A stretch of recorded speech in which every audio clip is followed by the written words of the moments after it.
Like when I get the call, all the way to doing the listing presentation, and then also, which I think is just as important, is doing the price reduction conversations. Yeah, so. Awesome, love that. So Ben here is going to be the listing agent, and Joe, Coach Joe Fellow, Joe's going to be the awesome, maybe pain in the butt seller. So what we're going to ask is, they're going to go through their presentation. I want you guys to take notes for my coaching agents tomorrow on role play.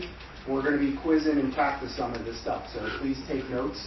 Also for our guests too, you can bring something back in your business as well. So I'll let you guys take it away, and then we'll open it up to questions when we're through. So if you have a burning question, just kind of jot it down, and we'll make sure there's plenty of time to get your questions answered. Yeah. Guys, could you sign in? Awesome. Take it away. Late sign in. Thank you. All right. Do you mind if we sit down or stand or what is this? We can stand. Yeah. Do you mind if we do the call first, pre-listing call? Yeah. So you reached out. What's that? I said go around the side of the screen. Oh wow. Yeah. You reached out to us because you're interviewing multiple agents, right? So this is not a. I think when they reach out to you specifically, it's much more of a home run. What's that? The book, the full or the what's the book? What's it? He does it with Never Split the Difference guy. Gary. The full fee agent. Yeah. You're the full fee. Or you're the. Long story short, if you're the full, that means they didn't reach out to you specifically. If you're the whatever the other word is, that means that they reached out to you because they saw value in what you've done, they liked you, etc., etc. So we'll do one where they're interviewing multiple agents. So you just reach out to me. I just ask you to hop on a quick call so we can get the content done. Right. Is that right? Ring. Hey, how you doing? Good. Is this Ben? Yes. How are you? Is this Joe? Yeah, Ben. How you doing? Good. I appreciate you taking 5 minutes to hop on a phone call with me. I'll get straight to the point. When are you next available? Oh man, I'm a busy guy. Probably next week sometime, like Wednesday, Thursday. Okay. How does Wednesday at 1 o'clock work for you? Work during the day, let's make the evening. Okay. Well, I just think that'd be absolutely fine. Okay. Just got a couple of quick questions that help me prepare. Okay. Why are you looking to sell? We're looking to downsize. So I got a little older. We're going to get to like one floor living. We might even move out of state. We're still like trying to figure that part out. But, okay. So you don't downsize. You don't have a place set out yet. Not just yet. We kind of have a couple areas picked out. Okay. And why did you reach out to us? I Googled realtors in Philadelphia, and you were one of the names where I'm actually going to interview about 5 or 6 agents out there. So you're one of my guys. Am I the first or am I the last agent? You're the third person I'm calling. Okay, make me the last. No, I'm joking. All right, so we're going to meet next week at 6 o'clock. A couple more questions for you. Have you done any work to the house since you've owned it? Oh man, you know what? Not really. We've been here for 20 years. We put in the new kitchen maybe 10 years ago. We did some updates to the bathrooms. We haven't done a ton to it, to be honest. That's one of my questions is, do I need to like pause before selling it to like fix a few things, maybe replace the roof or something? Okay, sounds good. And then last question I have for you is, I just forgot the question. Last question I have for you is, what's my second question? Renovations and... No, it wasn't time. It wasn't time. All right, I forget what the last question is. I look forward to meeting you. I have realtor number 6. Oh, no, yeah, there you go. No, here you go. What are the 3 most important things you want to talk about when we meet? Oh, I mean, it's all about the money, right? So I want to see how much I can get for this house. I'm not a huge fan of having a bunch of people walk through the house, so I want it to be as convenient as possible. And I guess balancing, because we're looking for a new house. Right, so do we list this first? Do I wait until we find a new place and then list it? So some questions around that stuff. Okay, beautiful. All right, I'm going to let you go, and I look forward to meeting you Thursday at 6. I am going to send you a text the morning of, just to make sure that we're still okay to meet. And then I'm also going to send you an email with our marketing packet. please read through it. If you don't have time to read through it, no worries, we can go through it when we meet. And if you have any questions, please don't hesitate to reach out in the meantime. All right. Sounds fantastic. Thanks, Joe. Appreciate it. Bye. I don't know why I have to hold my hand up. I know. Makes no sense. You have fun. So, just real quick, just to pause on that. I always, once I get an email, I don't care how it comes through, I always ask them for a time on the phone real quick, because I want to build a relationship as soon as possible. You notice that I'm always asking questions. So I asked the renovation question, because if I look online, so before the phone call, I've looked up the address, I've seen they've owned it for 20 years and it's worth $800,000, for example. Then I ask, what work have you done to the place? I ask that because if they've said, I put $300,000 worth of renovations into the home, and let's say, for an example, they've only owned it for 2 years and they've already put that much money into it, I know that's going to be a big problem. And I know they're also going to expect to recoup that money, which sometimes doesn't always happen. So that I always ask that question. Have you done any work to it? If they say no, my next thing is, okay, on a scale of 1 to 10, 1 being it's a complete gut rehab, 10 being it's beautiful, modern, nothing needs to be done with it, where would you put your home right now? And if they're like an 8, I'm like, okay, so that means it could be renovated, it could be modern. If they're saying a 3, I know I might be walking into stuff where it might need some work. So I'm just asking questions to get as much information as I can. And then I also asked him, what's the most important thing to you? I asked that again when I meet with them. But what's the 3 most important things you want to talk about? You kind of understand what their big pressure points are, what their pain points are. And then the real reason why I'm asking all these questions is I want to find out what type of negotiator they are. So if I'm asking questions, and I've got someone that's on the phone that's like, oh my God, we love the house, we put everything into it, my kids were birthed in this home, and blah, blah, blah, blah, blah, blah, blah. I know that good chance they're going to be an accommodator. So they're going to like to talk. It's all about relationships. If they're very analytical, if they're coming up with numbers, they know exactly what they spent. They know when they bought the house, all of that sort of stuff. I know that I'm going to have to bring my data or be on top of the data as well. And then the last one is the assertive type. If I say to them, hey, how much work do you put into the place? I'm like, okay, why are you selling? It's just time to move on. All right, this person wants it quick. They don't want it. They don't want me to do an hour sales pitch. They want me to get to the point as quickly as possible. Whereas the accommodator really relies on that relationship and they want to build the trust. They don't care how much you know the numbers. They don't care how much you know the market. They really care about, does the person opposite me, can I trust them with my sale of the home? And then the analytical people is, if you don't know your data, and I learned this the hard way, if you don't know your data, it doesn't matter how competent you are, it doesn't matter how nice you are, they won't see you as valuable as another agent because you don't know your stuff. So when I'm doing that phone call, it's all about, let me just put this on Do Not Disturb. It's all about finding out what negotiate there and getting as much information as possible. So what he's referring to, for those that aren't familiar, is the DISC profile. Everybody familiar? I know our agents are. We talk about that a lot. So Ben, what's your typical negotiator stuff? I am I'm an assertive. I don't know this as well, but I am driver. Yeah, I'm a driver. Yeah, I'm a driver. Get to the point, and then once you get to the point, we can talk afterwards. I'm very much like that, and I find, to be honest, most people, I don't want to say just in the luxury price range because it's not, but most people who are they're very busy with their job. They don't have a lot of time. A lot of times they're just like, just give me the down and dirty. I don't care who you are. Give me the good stuff. So yeah, that's deep for the most part for me. However, something that we have to talk about is, depending on who I am in front of, I have to change what type of negotiator I am. Right? And that's the key. You be authentic all the way throughout, but you mirror whoever you are in front of. This person loves, to talk, let them talk. This person just wants down and dirty, and be straight. And especially for people that are direct, be brutal in your feedback and say, hey, listen, I think you respect it when people are direct to you. Am I right? Yes.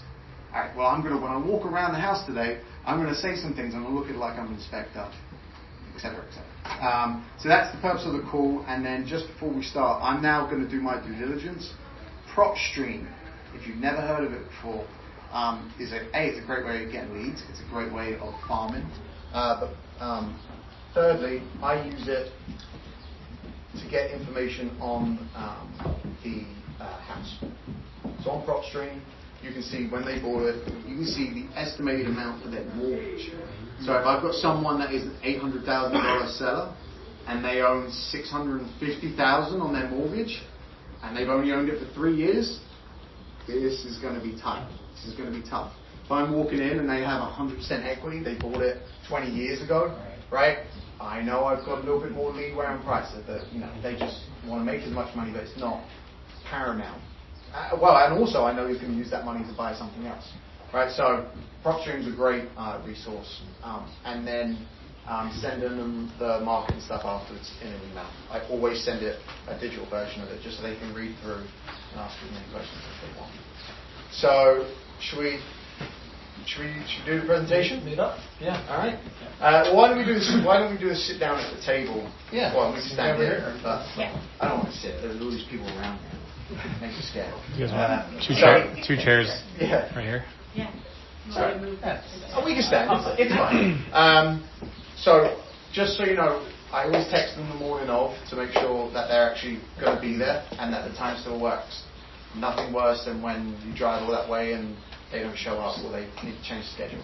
I do that with all my appointments. I have a scheduled time, go out. So I send it as soon as I get off the phone call with them for the same day that I'm going to meet with the person. Just a good habit to get into. You do it immediately as you get off the phone call. And then when I'm touring the house, I'm asking them questions again if I don't know what type of negotiator they are. And then when I'm going through the house, I also say to them, do you have a budget for any renovation work? They say no. Well, why would I walk around and say you need to do this, this, and this? Right? If they say yes, I do have a budget for it, then I'm going to say, okay, I'm going to tell you what's worth spending money on and what's not worth spending money on. Go through the house. Say, I'm not a bad person, I'm looking at this like I'm an inspector, so don't think I'm a pessimist. It's my job to pick out the bad things before the good things, right? All right, should we do a sit down then? Yeah. All right. Hello, sir. Appreciate you taking me through the house. Yeah. It's been a busy week. So. And you've done this 6 times now, so. Yeah. You're number 6 now. Yeah, number 6. It's been a long week, man. Yeah. So let's cut down to the nitty gritty then. I asked you before. I just want to make sure. What are the 3 most important things you want me to cover today? Yeah. Price. I've heard 5 prices now, so I want to hear your price. Okay. What do you think I should get for it? I want it to be as easy as possible. I don't want a bunch of people coming through the house if I don't have to have them going through the house. Like I've 2 dogs and a hamster. I just take them out every single time there's a showing. Yeah. Don't want to deal with that. And then also weighing buying a house and selling a house. What needs to come first? How do I do that without becoming either homeless or having 2 houses, which I don't want. So. Yeah. So, appreciate you letting me know that. Because, I'm just going to pause for a second, because obviously these questions aren't who are your team, what are they going to do, I'm not going to harp on that as much. Alright, so normally if he said, what makes you different to everyone else, I'm going to focus on that a little bit more. He's giving me my pitch right there. Okay, so, alright, well let's talk about the market first, because that determines your price. Okay. So, and I'll just give you my general spiel. Typically speaking, so we're in the month of July, not June, I forget what the month is. So we're in the month of June. Typically speaking, our spring market starts anywhere from early January all the way up until July 4th. Now, depending on how well the Eagles are doing, I use that joke every single time. Depending on how well the Eagles are doing is dependent on when the spring market starts. If they're in the Super Bowl, it ain't starting until mid-February. But, so right now, if you look at the timeline, we are in towards the end of the spring market, which means time is of the essence if you want to list now. Because what happens in July and August is our 2 slowest months. So, the question that we have to talk about is, do we list now to try and capture what's remaining in the spring market, or do we wait for the fall market, which typically starts mid-September all the way to Thanksgiving? So that's something that we'll talk about in a little bit later on, but that's something that we have to take into consideration. So maybe I should wait. Maybe. That's one of your options. So we talked about selling versus buying. Yeah. It really comes down to what you're willing to take on. I know the most stressful way of doing this is buying and selling. Because when you buy and sell, are you going to have to do a home contingency? to buy Yeah, something. I have to. Yeah. So in a market like this, it's a super competitive market. It's gonna hurt us. There's other ways to get around that, which is not a problem, but it's something we have to deal with. In my opinion, it's best to sell this, and then once we put it on the market, we start looking at what else is you want to buy. And then the good thing about being a seller is you can dictate the closing. So we can get someone under contract and you can say, I need 90 days. At the end of the day, let's say we get the golden goose. Let's say someone comes in from New York, they're buying this with Bitcoin, we're all good, everything's great. We can then find you a place to stay, find you stuff to move as well, put it in storage. I've handled sellers from out of state. I've handled sellers that I've never met before during COVID. We can take on any small or big headache, whatever works. So I don't want you to think about the nuances because we've got a team around us to help you with that. All right. So I have to rent a place? Potentially. All I would focus on, let's deal with the bird in hand. I would only focus on selling right now, what we can do. Gotcha. Unless Fair enough. you want to talk about buying stuff as well. But That's all right. Let's stick with the selling piece. Yep. Yeah. So, to sell, we walked around the place. You have a beautiful home, by the way. Thank you. The renovations, although, listen, a lot of people, most people I meet with think that the money that you put into a place, you're automatically going to get out of it. It's not the way it works, but the renovations that you did to the property are going to add value to the place. So, congrats to you, and you have beautiful taste. Was it you or your wife? It was me, the gold bathtub. Oh, the gold bathtub. The swan thing. Wow. Yeah. The swan thing. Sorry, I threw you off. What's the swan thing for? Don't worry about it. Yeah, beautiful renovations. So that's the market over and done with. Okay. How many more questions about the market right now? Yeah, I guess we just have to figure out timing on it. Okay. I mean, we're anxious to downsize, but if it took us 6-8 months to downsize, it's not the end of the world. We've been here thinking about it for 2 years now. Yeah, my 2 cents is we know the market. We know the market that is right here, right now. There's not a lot of inventory. You're in a great price point. You're at 800K, in and around that price point, and you've got parking. Those 2 things are going to set you above the competition. I would say one of my recommendations might be list now. If you don't get the number you want, we can make some changes and then be ready for the full market. 800K. Well, it's just I was just speaking generally. Okay. We're not there yet. Yeah. I know you're itching to get that price. But yeah, it's one of those. Inventory's low. Okay. In Philly, so now we talked about the market. Let me talk about what happens once we go on the market. Okay. Typically speaking, within the first 30 days, it's going to go 3 ways. You're either going to, 1, have an offer, or 2, which is great. That's the best case scenario. Number 2, we have anywhere from 5 to 10 showings, and we don't have an offer on the hand yet. That just means we need to tweak the price ever so slightly. Okay. It means that we're nearly there, not quite there yet. Gotcha. And then the third case scenario is that we're live on the market 30 days and you have 0 activity. That typically means that the market is telling us that we're overpriced. Okay. The market is the bad guy in this scenario. All right, we do our best to prepare the home. We do our best to present it, to increase the demand as much as possible. But at the end of the day, the market determines the price, not me and you. Yeah, I just don't want to give it away. I Okay. mean, we've been here for 20 years. We put money into this and that and the other thing, and What does give it away mean to you? I mean, I'll be honest with you. The second guy that came through told me a little over 700 for the price. I was like, for 720, we'll just stay here. Mm-hmm. Like it's like we're moving for 720. So let's talk about that a little bit more. So if you don't get the number you want, what does that look like? I don't know. I feel like we should. We should get the run. We should get the number that's in my head. I think we should get that. But what happens if you don't get that number? Are you willing to stay here another year or 2? Because it sounds like you want to downsize. And it sounds like I mean, I would say another year max, because it's starting to get all the steps with my wife and all that starting to get a little old. Okay. So let me just say something here then. So if you're saying, if we don't sell it and you'd wait another year, do you think prices would really change that much over a year period? I guess not. Right? Yeah. So sometimes when sellers talk to me and they say, I'm not going to sell it for X price, Well, I say to them, okay, well, how long are you willing to wait to get that price? Because if we're talking a large sum, you might be waiting 5 years. Do you want to wait 5 years? Yeah, no, definitely not. Right. So pricing it is, and listen, at the end of the day, you are the one that determines the price. And my job is to be your advisor. I give you all the options available, and you pick which option you want to go with. Okay. When I give you a price, I'm going to give you a range. I'm going to say at the high part of this range, we're going to be testing the market, and we may have to do several price reductions. I'm going to give you the middle, and then I'm going to give you the low range. Okay. I will never give you a number where you are leaving money on the table. Okay. And what I will say is in a market like this where it's low inventory, it's impossible to price it too low. In a market where you've got too many homes available and you're second guessing why your house hasn't sold, yes, you can leave money on the table. But in a low inventory market, as soon as two people say that's a great deal, what's going to happen? Okay, gotcha. Okay, that makes sense. And then in terms of pricing strategy, the lower you go on the range, I'm hoping for a bid and war.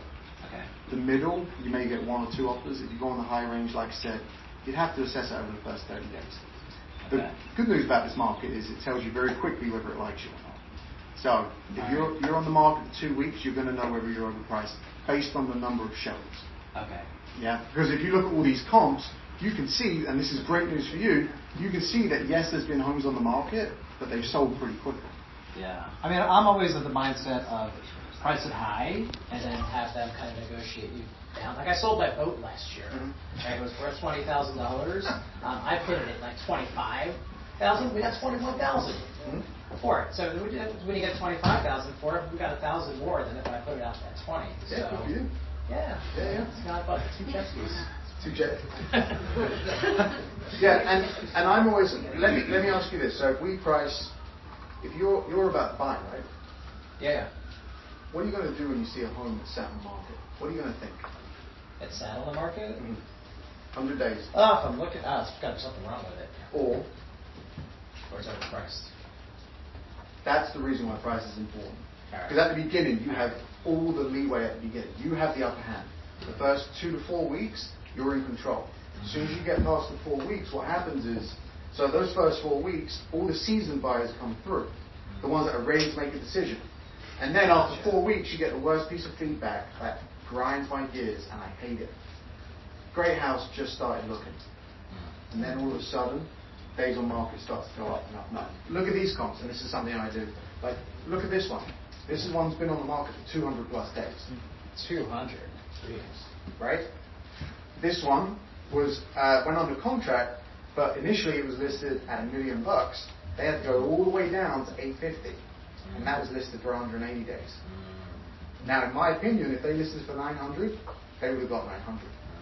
So people always say to me, I don't want to leave money on the table by listing it too low. Well, I think it's the exact opposite. If you price it too high, you could be leaving money. Okay, that's fair. But again, I'm going through your options. So, talk about price. We talked about, again, well, we haven't talked about price yet. We talked about selling versus buying. I would recommend you sell first. Sell first. We can handle it the other way, but I would recommend you sell first. Okay. Timing-wise, I would list the market as soon as you're ready. Just so you know, as soon as you said we're good to go, as soon as you sign that contract, I get to work. I can have this house listed within 48 hours. Wow. So we can move quick. Okay. Yeah, we can move quick. Move quickly or slowly as you like us to. Okay. So price-wise, I think if you wanted to get in a multiple bid situation, then I would list at 800. If you want to test the market, then I would list at 850. Now the plan, just to let you know how I work with price reductions, and then we talk about the price, what your thoughts are. When you're in, most buyers search online these days. They search in increments of 25,000 for the most part. Unless you get into the $1 million range, then they're doing 100,000 increments. Got it. Yep. So if we list, let's say you say, Ben, I don't trust you, we're listing at 875, right? You want to shoot for the moon, okay? If we're at 875 and we're on the market for 2 weeks and we get 0 showings, I am aggressive with my price reductions because we need to move into the next pricing bracket. So what I mean by that is that if we're at 875, you're going to appear in everyone's searches 850 to 875. Okay. So if I then said to you, hey, let's do a price reduction at 865, we are still in the same bracket. Gotcha. We've already exhausted this. Okay. So I would, at the very least, recommend 850. Because now we're in the 825 to 850, 850 to 875. So we do that like 3 months in? No, to me, honestly, in this market, 2 weeks to a month. 2 weeks. Wow, Yeah. Okay. So you know that fast. Oh yeah. It's great. Okay. It's like my wife; she tells me exactly where I am all the time. I don't have to second guess her at all. But Fair. it's one of those low inventory sellers market. We know quickly. Okay. And then obviously showings is the feedback that we get. Yeah. Don't listen to the agent's feedback. Well, I'm getting into the weeds now, but Okay. agents never give feedback, number one, and then when they do, the feedback's terrible. Right. So don't listen to that. Your Yeah. feedback is how many showings did I get, and did I get any offers? Okay. All right, I've talked a lot. Any questions on what we just talked about? Yeah, I mean, so my cousin Bobby, he sold his house down the street. It's a little nicer than mine, but he got 875. So I'm thinking, I was kind of thinking 825, 850, like somewhere in that range. If we're still in a hot market, I don't know. Let's go maybe 875. I don't know. So that's where my head is. I could probably be talked into 850. I've been hearing everything across the board from all these agents I've been talking to. Some say sell first and then buy. Some say buy first and sell. Yeah, that would be my only concern if I sold first, and even if we put 90 days out there, if we didn't find the perfect place, dealing with renting. So there's a little anxiety around that, but it's something we've handled on multiple ways. Yeah, And it's, listen, some agents will tell you what they think their best strategy is. Yeah. It's all tailored to you and your needs. Right? Okay. So what I don't want to do is you go buy a house and all of a sudden you're in a multiple bid situation, you've got to offer something silly with a home sale contingency. Yeah. Now you're super under stress to get the home sold. Gotcha. It's not fun. I've done it. Yeah. It's not fun for me, it's not fun for you. Yeah. That's why I recommend deal with the bird that's in hand, sell first, and then look fun. Listen, Gotcha. if at the end of the day we sell and then we're under contract and you don't find a house, then we back out. Got it. It's not the end of the world. It's just, Yeah. Okay. You're disappointed, but Yeah. we can. Okay. I think that makes sense. It's, yeah, for me, it's going to be price, and then just figuring out, making it convenient. Right? Like I don't want to have 10,000 open houses and have snotty kids coming through and people using my bathroom and all that. Like, so you don't want to be on the market for long. I don't. No. So then let me ask you this: do you think there is a better chance of your house being longer on the market if we test the price? Probably not. Wait, sorry. Do you think? Maybe I'll ask a question on that. Do you think if we test the price, there is a good chance that the house might be on the market for longer? Yeah. Which would lead to more showings, more pain in the backside, more open houses. So we have to take that into consideration. All right, that's fair. That's fair. All right. So another thing I do, I don't determine the price until we are about to go live on the market. It's just a strategy I always use because the market changes every single day. It's like the weather. Yeah. The world's nearly ended like 10 times. So we have to see if we're still here in 10 days. Mm-hmm. But we'll decide the price. I'll give you everything you need to make that decision. But it is your decision. Okay. I know you interviewed a bunch of agents. What I can tell you is do not pick the agent on the price, because at the end of the day, you're the one that decides that. And you can control that. What you can't control is a work ethic. Okay. Right? Well, that's what I was going to ask you. Like, I've heard everybody's come in and told me about, I don't really care about their teams and, their gold medals and all that stuff. But, like, what are you going to do to actually sell the house? Like, my brother sold his house a couple months ago. He said, like, the agent put a sign in the yard, didn't really hear from the guy. That's the number one complaint. Right? So, Yeah, that's the number one complaint that we get, is that agents just post photos and they pray. And they just wait for someone to come. I'm not doing this for someone to do their TikTok dancing in my living room, right? Exactly. Yeah. So what we're going to do is, there's two ways we're going to find buyers. We're going to find them online, or we're going to find them through another agent. Okay? Online, we have 2 full-time marketing people. We have 14 assistants. They are doing everything so we get as many eyes on the property as possible. Okay. We use every tool we possibly can, right? And then we see what works, and then we put more money into what's working. Okay. When the digital fails, where I earn my money and what separates me from every other agent in the business is every single day I get a list of what homes have been shown in the area and what agent has shown them. I will pick up the phone and I will call every single agent. And I will say, hey, you just showed 123 Main Street. It doesn't have parking. Yes, this home's $50,000 more, but you get an attached parking spot. So when the digital marketing fails, it's the agent's relationships and the agent's work ethic that is going to win this. And that's why I never lose a listing, because I'm constantly on the phone, and I don't just tell you what you're going to need, what you want to hear, I'm also going to tell you what you need to hear. Right? You know, as much as we're going to get to know each other very well in this transaction, you pay me for results, you don't pay me for your friend. Sure. So I'm here to deliver results. And I don't get paid until this closes. So I'm always the type of person, I don't want this sat on the market for long, and I know you don't want it. Yeah. Well, you're the last one. You're the last agent that'll take it through here. So yeah, I think that was great. I don't know if there's anything else you wanted to cover, but you know, we're just going to sit with my wife and go through. Commission's 10%. You'll get paid. So, commission-wise, I'll tell you what we charge. Okay. All right, we charge 3.5%. Okay. Now, is it 3.5%? 3.5%. That's just for our side. Okay. It is up to you if you want to offer a buyer agent compensation. Some people say to me, why would I offer a buyer agent comp? Why would I offer a buyer agent comp? Right? Why would an agent show your home if they're not guaranteed to get paid? Oh, their buyers will pay them. I mean, then with the house so bad. Do you agree that it's not a market where buyers can... Well, do you agree that affordability is high? You read that on the news? Yeah.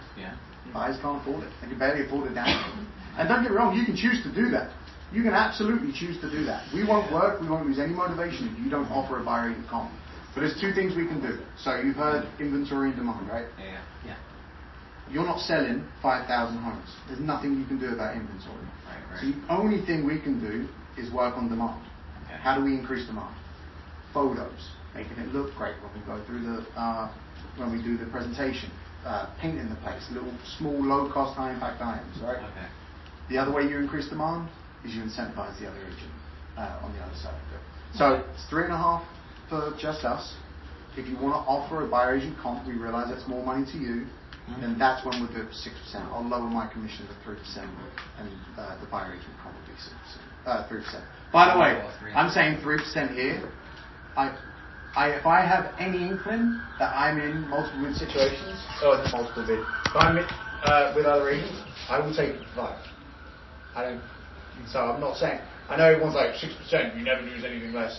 Screw that, 100% 0 is 0, right? So if I'm getting the sense that I'll say, okay, then just do it for 3%, right? Don't offer a buyer agent comp. And 9 times out of 10, they end up paying the buyer agent anyway, and I've still got my 3%.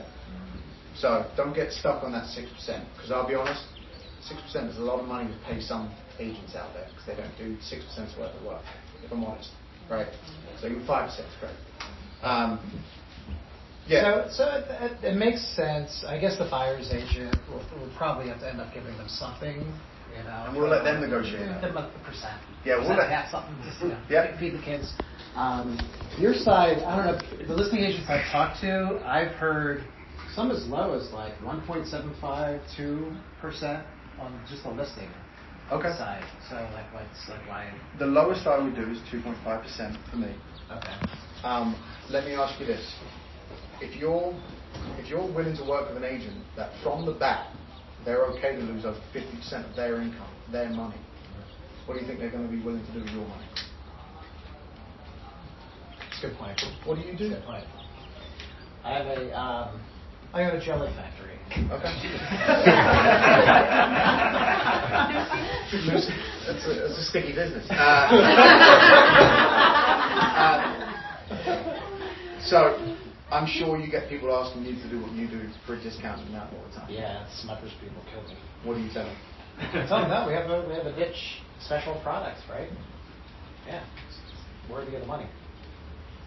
And have you ever heard the saying that real estate, death, what is it?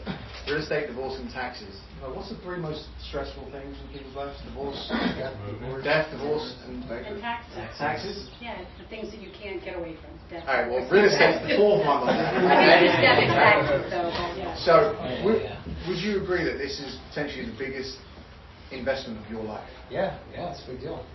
So then, don't you agree that you need someone highly skilled and qualified to handle that investment? Yeah, it's a fair point. With the number 1 team, we've done over 40,000 sales. That's a lie, not 40,000, like 20,000. But we've had the most amount of sales. We've been here for over 40 years. That's what I was saying. We've been here for over 40 years. Every single transaction we've learned from and we've experienced, there's nothing that we've never dealt with. You're going to get white glove service when you work with us.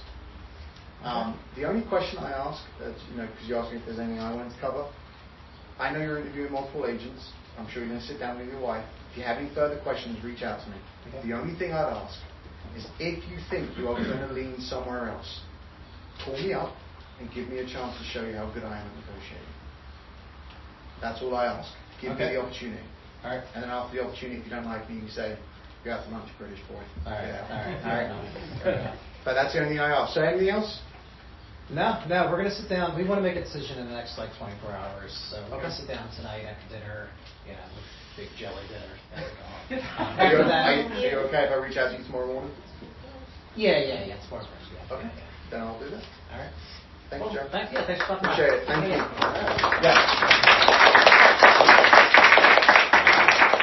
Jellyfish company. Where the hell did that come from? So you should hear some. Yeah, so was this the most nerve-wracking appointment ever? You had all these people staring at you? No. Try to be one with Mike McCann's there, mate. Oh, yeah. So, I had a lot of takeaways myself. I want to open it up. What questions do you guys have for Ben? So, when you're talking about commission on the buyer side, do you ever bring it back, since he was going to be a buyer as well, do you ever bring it back to their experience as a buyer? I should have done that. So yeah, that would have been a good segue. Okay. Yeah. I tend to not get caught up in commission as much. I say, listen, decide whether you like me, decide whether you want to work with me, then we can talk. Right? Yeah. So that's something that I don't always fight on at the appointment. And bear in mind, I will just say, I talked a lot more here than what I ever normally would, because this is like a script and overcome objection. I am always asking questions. Like when he said, my favorite thing, and I do this in price reductions, they're like, I am no way selling this for $800,000. Okay, well, what does that look like? Well, you're not going to sell this for $800,000. Can you tell me what that means? I don't understand what that means. You're okay to stay here? No, I'm not staying here. So I'm confused at what you mean when you say you're not going to. Does that mean you're willing to sit on this and wait for 5 years? No, I'm not. So they end up talking themselves off the ledge, whereas most agents will try to think of an objection to overcome that, right? So questions, when you get them to self-discover and realize that, like I said to him about the, do you think your house is going to be worth more in a year's time? I could easily have said, your house is not going to be worth more in a year's time. Let them say it, right? Be totally okay with the discomfort and the silence, and let their brain. I think, and I have a background in speaking, which is why being in this role helps. When you are speaking, you think you're going at not a quick enough pace. When you're listening to someone speak, they have to digest what's going on in their brain too, which is why all good presenters use silence. That's why whenever I use a big point, I just stop talking and I'll see what they say first. And then one other thing is, which is super important, is when they go through like the 3 most important parts, so pricing, time, and the market where they want to buy or sell. Whenever you leave a topic, stop and say, hey, do you have any further questions on that? Did I miss anything? I remember I did one appointment where I thought I nailed it, and they picked another agent because the agent hadn't. And I'm like, we haven't. I'm like, but because we talked about marketing, and I did say, was there anything that I didn't talk about there? That would have been a golden opportunity for me to say, well, yeah, of course, yeah. So at the end of every single big talking point, ask that question. Really helps. And it's always good to keep that open-ended, because you never know what they're going to say. I was in one listing appointment, and they were like, everything looks good. You don't use any drones with your photography? I was like, love drones. Yeah. Love drones. Yeah. Drones, I have drones up and down. Oh, okay, well, what do I sign? That was the only thing. Drones. Yeah. Crazy. It's like you've got to handle. So wanting to talk about this. Our job. Has any of you read the book StoryBrand 2.0? Every single one of you should read that book. It is the most important book I've ever read in real estate. And it's just StoryBrand 2.0. Donald Miller, yeah. The reason why I love it is because it says the way that most people screw up in their marketing, and real estate agents, we suffer this because we get told that we do this, is that we make ourselves the hero of the story. The client is the hero of their own story. They don't want to compete with you being the hero of yours. So they're the hero, make them look like the hero. We are the guide, and that's what the book talks about. In that, it says, what's the villain? Right? That's because basically the StoryBrand book talks about like the formula of a good movie, of a good story. And in there, it's the hero, a villain, hero, a problem, a villain, blah, blah, blah, blah. I won't go into it. When I'm talking with them, I'm saying, what's their number one villain? His number one villain is that they want to downsize. They have a lot going on right now. So I'm only going to focus on that one problem. I'm not going to talk about everything else. So like when he started to get in the trap of, so for example, when I work with downsizers, right, and I work with people who lived in a house for 50 plus years, all they are worried about is how to get rid of all their stuff. That is what I focus on. I'm like, listen, there's tons of things I'm going to help you with, but I can tell right now you're super overwhelmed at the thought of even emptying this place. Is that right? Yeah. I've got a team to do that. Whereas most agents, they don't think that's a big problem. They'll start talking about everything else. Meanwhile, the person sitting opposite you is just thinking, how the hell am I going to get rid of all this stuff? So like, what's the biggest problem you're helping them solve? Just solve that problem, forget everything else, unless they bring up another big problem for them. Any other questions? I feel like I'm doing all the talking. We got one over there, and then we'll go on to it. Hello. I was going to ask really quick, because sometimes during listing presentations they'll ask, what do my closing costs look like?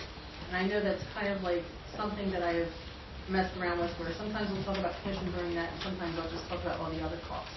Like, how do you approach that when they're asking you about what their closing costs are? I'll write it down. So I'll turn the paper over, give them a visual, and I typically say, listen, your closing costs are going to be anywhere from 8 to 9% of the purchase price. So let's use the worst case scenario, use 10%. Right? This is the worst it's going to be, just in case something comes up, and I'm being conservative here. So that's what I'll do. But I'll walk and say, hey, listen, commission's this, transfer tax is this, and then $1,000 for miscellaneous items, and make sure they understand that, because that is important. If they don't know what they're walking away with. But I love writing it down, and if you have the bright sheet with you, you can. I don't like that. I like using a chicken scratch, like turning, because it's a little bit more raw, you know what I mean? Less, I'm presenting everything to you. It's a sales pitch. Turn it over and Plus the bright sheet's kind of like very confusing. Yeah, it confuses the hell out of me. I've done it how many times? Add something. Hi everyone. Question about marketing. Do you get into those conversations when you have like a buyer-seller strategy session about how you're going to market it, where, video, photos, and at what point do you kind of, do you bring in the market, well, at least the videos and photos and all that stuff? So that's when I talk about how we're going to sell your place digital versus working with an agent. There's a reason why I asked the most important question, like what's the most important things you want to cover. The people that always care about the marketing, they always say, how are you going to market our home? And my line is, listen, we are all marketers. We just happen to market real estate, right? So my job is to get as many eyes on this as possible. We're doing everything and anything that works.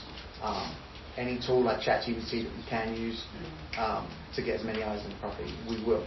And do you typically do photos and videos or virtual videos for all of your properties? Yeah, photos, videos, 3D tour.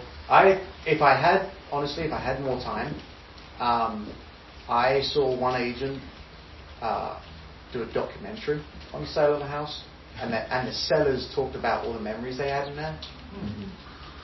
Unbelievable video. That's what I would do. Because most agents, and I have been the cause of this as well, most agents in their videos is like, I'm the hero, here's the kitchen, I'm the hero, right? Whereas if you make the hero of the story, the property, and the memories that have been in the property, that's the shift. So I've got a winery in Berks County. I will do the video and send it to you all. yeah, and I think that what I hate about this business is that you have to handle wide amount of volume to make really good money in this business. I think if agents went 10% more than what is typically expected of us, it'd be so easy for us to make. Like that video there, it's going to make the sellers feel good. It's a great experience for them, and it's a way for you to say, oh, other agents haven't done this for you? We do this with all our videos. So, like I said, I'm giving you a theory here. I have not done this myself, right? But that is something I would, if I was to do it all over again, I would do that. And I would spend good money on a photographer and videographer. And do you eat that cost, or do you have the sellers pay? I eat it. I don't eat staging. And staging is one of those that if they say, will you pay for staging? I just say no. I just say, I'll pay for virtual staging, but I'm not paying for staging. And if they're like, well, other agents are, I'm like, that's great for them. We don't do that. I think it goes back to the question you had from me earlier. What are the top 3 things that are important to you, right? Because there's a lot in a listing presentation. There's a lot that we can cover, right? You can go to a lot of different, you can go deep dive in marketing, but by that, all of a sudden, he has a prioritization of like, hey, what are the top 3 things? He starts going into drones and marketing. Yeah. And I don't care about that. Like I care about people coming to my house and like whatever I said, right? So. And that's like, so at the beginning, I do like using that, especially when I know I'm competing with other agents. I'll say, listen, most agents will come in here and give you a pitch. My job is not to give you a pitch. It's to understand your goals, to understand your needs, and then I, as your advisor, will tell you what options you have available to you. Right? So it's a great way to just get to the nitty-gritty. In my listing appointments, I'm maybe in there for an hour at most. I do not spend a lot of time in my listing appointments. Doesn't mean I rush them, but because I do the 3 most important things, and at the end of every single, it's really important to do that. At the end of every single topic, say, do you have anything else you want to ask me about that? Then they get all of their questions out of the way. And Mike always said this to me, they are probably only going to remember 10% of what you said. And the 10% is going to be Bing for their biggest problem. So then you don't need to say that much. Usually they remember the beginning and the end. Yeah. Everything in the middle is just filler. Yeah, which is why it's just my approach. I don't sit there sometimes with a luxury appointment, so if they've said marketing's important, oh my God, I've got my laptop on, I've got beautiful brochures, beautiful videos that we've done for them. I'll sit and I'll focus on that all day long. My presentation is, here is the presentation. A question I didn't ask you was there anything in here that you wanted me to talk about? Most of the time, I didn't even read it. You're like, okay, cool.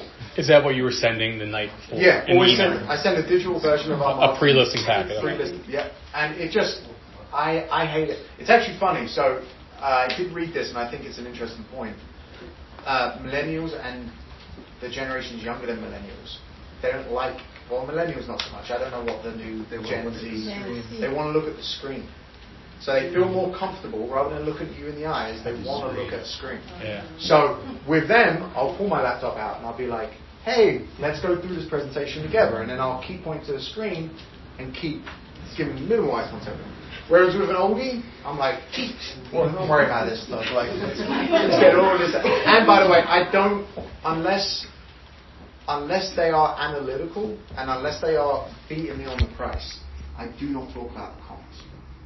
I send the comps beforehand.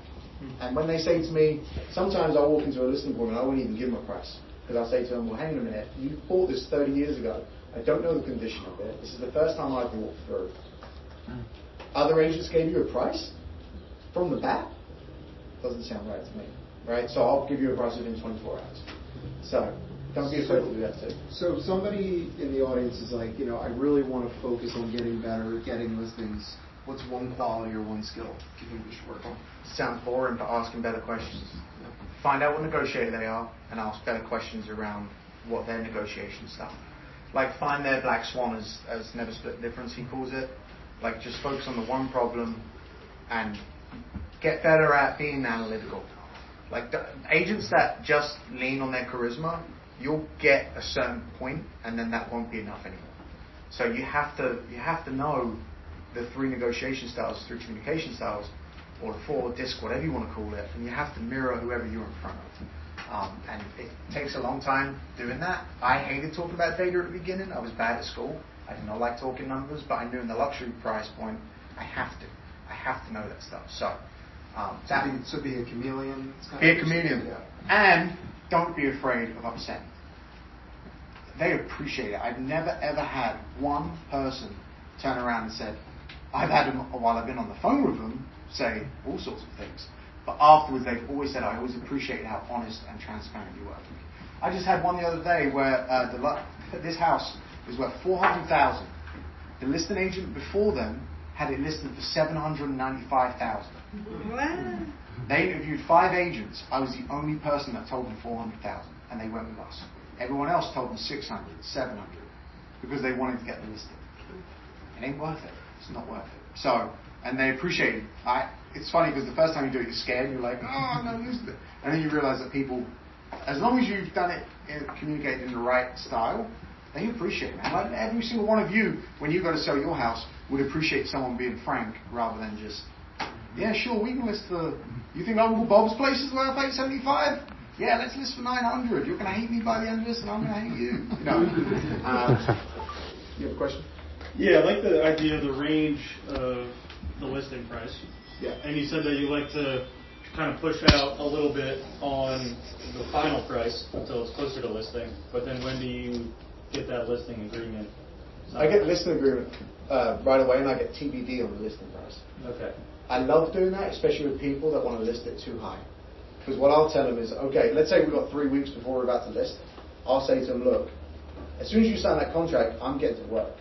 I will start calling up other agents in the office, and I'll tell them that price that you want, right? And I'm going to get live feedback on whether they like it or not.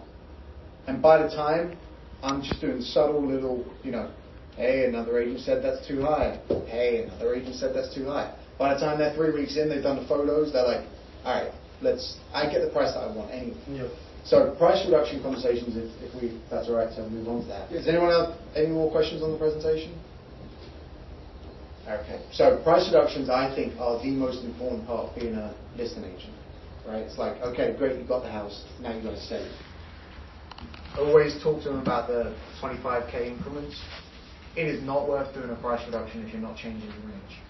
I will say to sellers, okay, if you don't want to do as aggressive price reduction as I want you to do, I'd rather wait for 30 days at the same price because we ain't going to change anything. And normally they'll go, okay, let's go down. So always try to change the price increments because you've probably got 3-4 opportunities at max before they start picking another agent.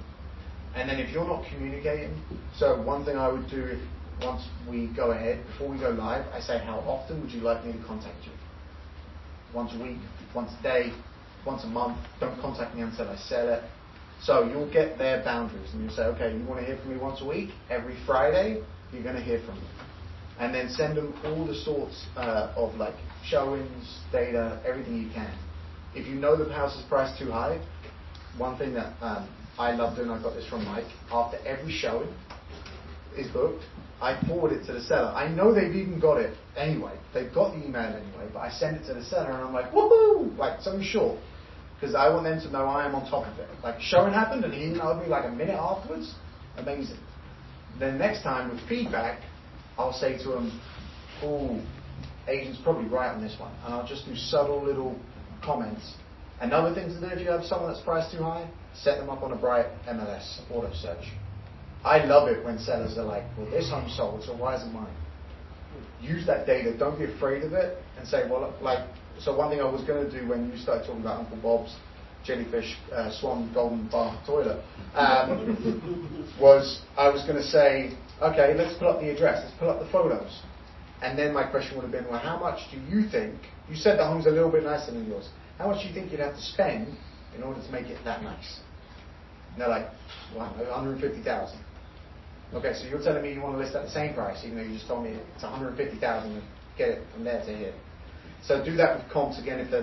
So if you have comps in front of you and they're talking about price and they're beating you up on it, let's say, okay, let's look at this one, for example. This closed at $1 million. Let's look at this home. Oh, beautiful.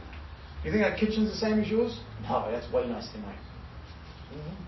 Right? Let them come to it. So don't be a bad guy. Let them do the thinking. Anything else? Go ahead. What advice would you have for newer agents who are facing a listing appointment and don't have the power to say, oh, we've done 20,000 deals, for example? Use the brokerage numbers. That's what I leaned on heavily when I started in the business. Use the brokerage numbers. When I said, well, if they said to me, listen, you're not a big agent, I'm like, listen, some agents will handle 50 listings at a time. I don't know how they do it because it's an insane amount. They cannot give their full attention to each one. I only have, and you can say, I only have 3 right now. So, who do you think is going to work longer and harder on your listing? Someone that has 3, someone that has 50. So that's something that I use. I'll try to, whatever situation I'm in, but yeah, use the brokerage numbers. I will say this, if they're already asking you that, you're probably not communicating in the same negotiation style, and you probably haven't addressed their biggest problem. When I've had someone say that, well, how many owners have you sold in this area? I'm like, okay, I've lost you somewhere. I have failed in this conversation. Because it's not about the number of homes. If you said 100, why not 110? Yeah. So if they start talking to that, you're like, okay, I've lost them somewhere. But yeah, use the brokerage's numbers, absolutely. And if you know your data about what's sold in the area, they're going to see you as the expert anyway, right? It always goes back to price in the absence scenario. Yeah.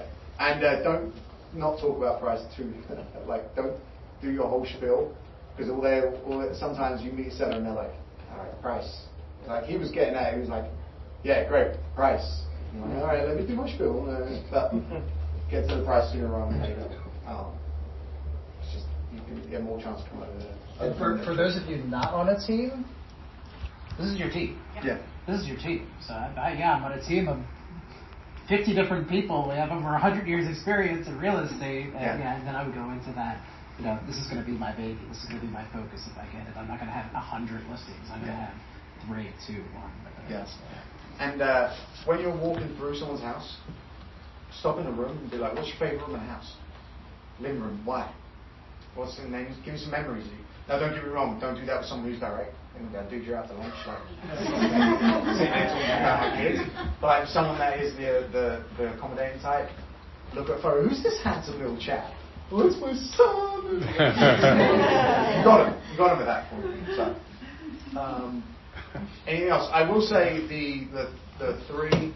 So knowing about when the market starts and stops. I've always used that line, January to end to July 4th, and then goes quiet, and then mid-September to Thanksgiving. Right, that's our time. Throw in the Eagles joke, gets them every time. It's great, unless they're a Dallas fan. Doesn't mean. And then the 3 situations, because this helps you when you get back to price reduction conversations. You go back and you say, remember when I told you we have no showings? What does that mean? We're at least 5% over asking. 5 to 10 showings. You do not need any more than 10 showings in Philadelphia to sell a house. So that's also another thing, because then some people say, well, we've had 30 showings over a 4-year period. Great. That's fantastic. How many offers did you get? None. Okay. Right. So, and then obviously the last one, multiple bid. If very rarely can you convince someone to list low. Someone comes in and they say, I just want to be done. I'm out. I'm tired. Expired listings. I'm done. Set them lower than what you actually want to list it for. But that's, I would say, maybe 10-20% out of every listing appointment I go on. Actually, it's a great one when it happens. Yeah, when it happens, it's great. I had one person, I told them the price, and they were like, isn't that too high? I was like, so much. But, okay. I think, anyone else got any questions? And develop a British accent. Tell me the Eagles joke again. Yeah, the Eagles. Depending on when the Eagles, or how far the Eagles are in the playoffs, is when the spring market will start.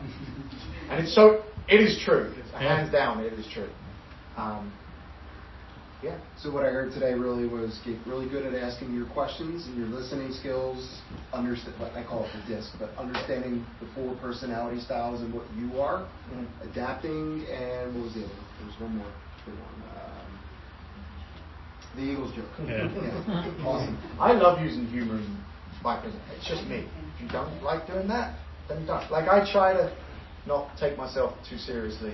You're walking through the house and you're like, oh yes, this is wonderful. It just doesn't work. Oh, I just remembered the third one. You didn't come in, I think the fear most agents have is they think it's like this movie.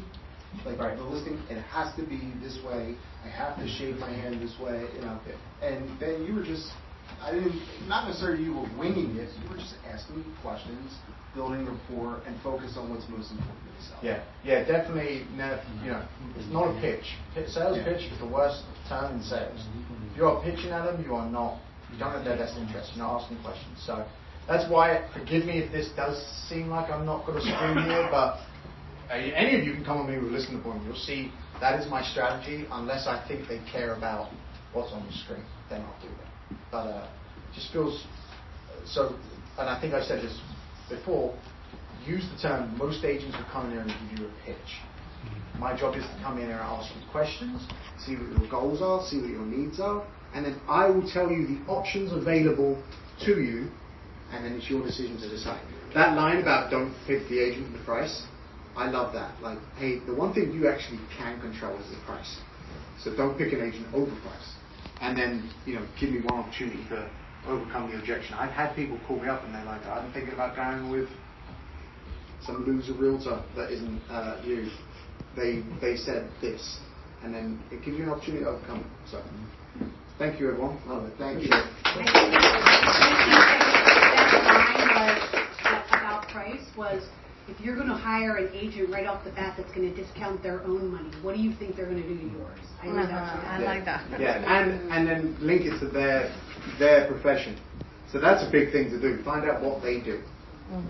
Because you can relate it. Like, if he was a doctor, I would say to him, okay, when you're when someone's bleeding out, they want a discount surgeon or they want the very best? Right? They want the best. Did you pay for that? Yeah.